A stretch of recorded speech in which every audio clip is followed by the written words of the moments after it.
हर षष्ठी व्रत कथा। जय श्री कृष्ण। राधे राधे।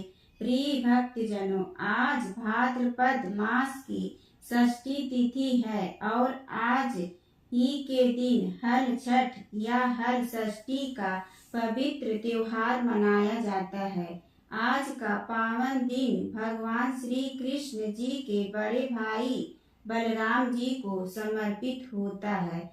हर छठ का व्रत रखने और इसकी व्रत कथा को सुनने से मनुष्यों के सभी जाने और अनजाने में किए गए पाप नष्ट हो जाते हैं और सभी मनोकामनाएं पूरी होती है। संतान की लंबी आयु के लिए यह व्रत रखा जाता है और भगवान के आशीर्वाद से संतान के जीवन पर आए सभी कष्ट दूर हो जाते हैं। भगवान श्री कृष्ण के बड़े भाई बलराम जी का प्रिय अस्त्र हल ही था। किसान के लिए हल और बैल बहुत महत्वपूर्ण होते हैं, इसलिए वे बलराम जयंती के दिन व्रत रखकर हल, बैल व हलधर बलराम की पूजा करते हैं। जो महिलाएं हल छठ अर्थात हल षष्ठी का व्रत रखती हैं, वे इस दिन हल से जुती हुई सामग्री अर्थात अनाज नहीं खा सकती और न ही गाय का दूध अथवा घी खा सकती हैं। उस दिन उन्हें केवल वृक्ष पर लगे खाद्य पदार्थ खाने की अनुमति होती है। तो आज मैं आपको हल छठ की बड़ी ही दुर्लभ कथा सुनाने जा रही हूँ। इन कथाओं को बड़ी ही श्रद्धा और प्रसन्नचित मन से अवश्य सुनिएगा।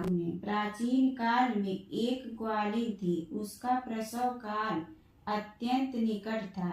एक ओर वह प्रसव से व्याकुल थी तो दूसरी ओर उसका मन गौ रस, दूध, दही बेचने में लगा हुआ था। उसने सोचा कि यदि प्रसव हो गया तो गौ रस यूं ही पड़ा रह जाएगा। यह सोचकर उसने दूध दही के घड़े सिर पर रखे और बेचने के लिए चल दी। किंतु कुछ दूर पहुंचने पर उसे असहनीय प्रसव पीड़ा हुई। वह एक झरबेरी की ओट में चली गई और वहां एक बच्चे को जन्म दिया।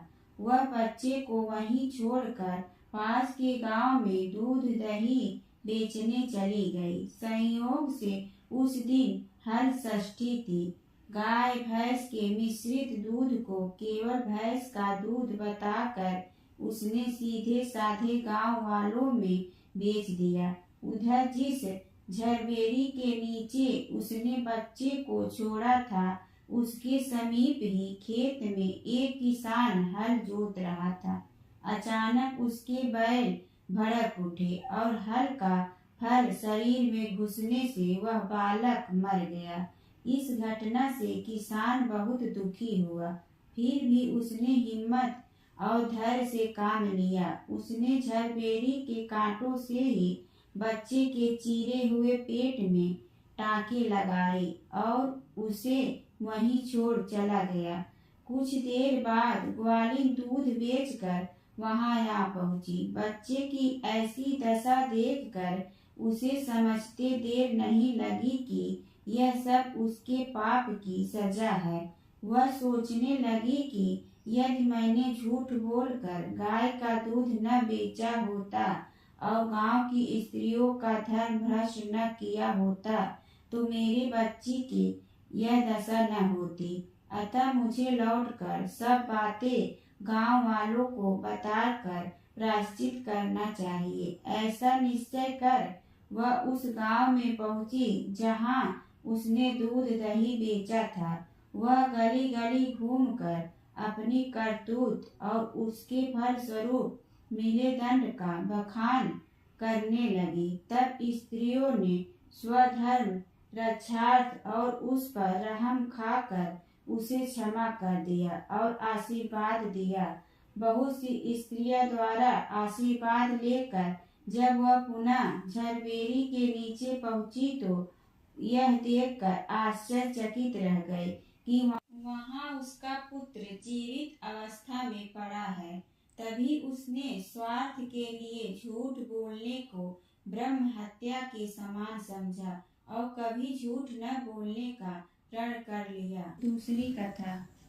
मथुरा के राजा कंस अपनी बहन देवकी का विवाह उपरांत विदा करने जा रहे थे तो आकाशवाणी के वचन सुनकर कि देवकी का 8वां गर्भ तेरी मृत्यु का कारण बनेगा, अपनी बहन बहनोई को कारागार में डाल दिया।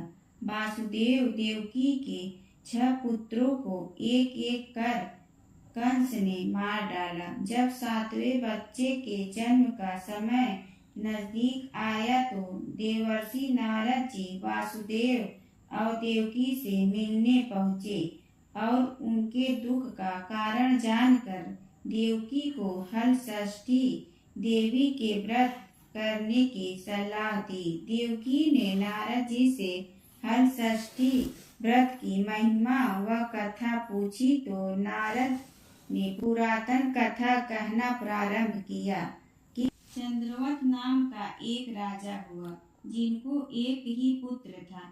राजा ने राहगीरों के लिए एक तालाब खुदवाया किंतु उसमें जल न रहा, सूख गया। राहगीर उस रास्ते गुजरते और सूखे तालाब को देखकर राजा को गाली देते थे। इस खबर को सुनकर राजा दुखी हुआ कि मैंने तालाब खुदवाया, मेरा धन व धर्म दोनों ही व्यर्थ गया। उसी रोज रात राजा को स्वप्न में वरुण देव ने दर्शन देकर कहा कि यदि तुम अपने पुत्र का बलि तालाब में दोगे तो जल भर जाएगा। सुबह राजा ने स्वप्न में कही बात दरबार में सुनाया और कहा कि मेरा धन व धर्म भले ही व्यर्थ हो जाए पर मैं अपने पुत्र की बलि नहीं दूंगा। यह बात लोगों से होता हुआ राजकुमार तक पहुंचा तो वह सोचने लगा कि यदि मेरी बलि से तालाब में पानी आ जाए तो लोगों का भला होगा। यह सोचकर राजकुमार अपनी बलि देने तालाब में बैठ गया। अब वह तालाब पानी से लबालब भर गया। जल के जीव जंतुओं से तालाब परिपूर्ण हो गया। इकलौते पुत्र के बलि हो जाने से राजा दुखी होकर वन को चला गया। वहाँ 5 स्त्रियां व्रत कर रही थी, जिसे देखकर राजा ने पूछा, आप लोग कौन सा व्रत और क्यों कर रही हो? पूछने पर स्त्रियों ने हल षष्ठी व्रत की संपूर्ण विधि विधान बतलाई। उसे सुनकर राजा वापिस नगर को गया और अपनी रानी के साथ उस व्रत को किया। व्रत के प्रभाव से राजपुत्र तालाब से जीवित बाहर आया। राजा परिवार सहित हल षष्ठी माता के जयकारा का सुख पूर्वक निवास करने लगा। तीसरी कथा। नारद जी ने देवकी से हल षष्ठी व्रत की और कथा कहना प्रारंभ किया कि दक्षिण में एक सुंदर नगर है। वहाँ एक बनिया अपनी भार्या के साथ रहता था। दोनों पति पत्नी स्वभाव से बहुत अच्छे व संस्कारी थे। बनिया की पत्नी गर्भवती होती संतान को जन्म देती थी कि किंतु भाग्यवश उनके संतान कुछ समयोपरांत मर जाते थे। इस प्रकार एक एक करके बनिया की पत्नी के 6 संतान मृत्यु को प्राप्त हो गया। इस कारण दोनों पति पत्नी बहुत दुखी होकर मरने की उद्देश्य लेकर घर से वन की ओर चले गए।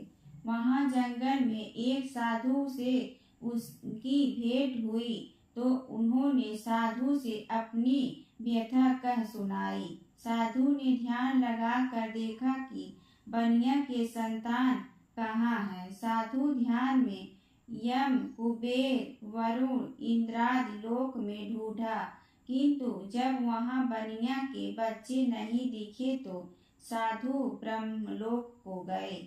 वहाँ साधु ने बनिया के सारे संतान को देखकर उन्हें अपने माता पिता के पास लौटने का आग्रह किया। बच्चों ने वापिस लौटने से मना करते हुए कहा कि मुनिवर, इससे पूर्व हम कई बार जन्म ले चुके हैं। हम किस किस माता पिता को याद रख उनके पास जाएं। हम जन्म, मृत्यु और गर्भ के चक्कर से अब मुक्त हैं, अतः अब नहीं जाना चाहते। तब साधु ने बनिया को दीर्घजीवी संतान प्राप्ति का उनसे उपाय पूछा। उन आत्माओं ने कहा कि यदि बनिया और उनकी पत्नी माता हल षष्ठी का व्रत रख पूजन कथा श्रवण कर अपने पुत्र को व्रतोपरांत जल से भीगा कपड़ा पोठा लगाए तो उनका यह बालक दीर्घजीवी होगा। उन आत्माओं से इस प्रकार सुन साधु ध्यान से वापिस आकर बनिया से हल षष्ठी व्रत कथा नियम आदि को बताया। साधु से इस विधि विधान को सुन दोनों पति पत्नी घर को गए। समयोपरांत जब हल षष्ठी व्रत का दिन आया तो उन्होंने व्रत रखा तथा संतान प्राप्ति का वर मांगा।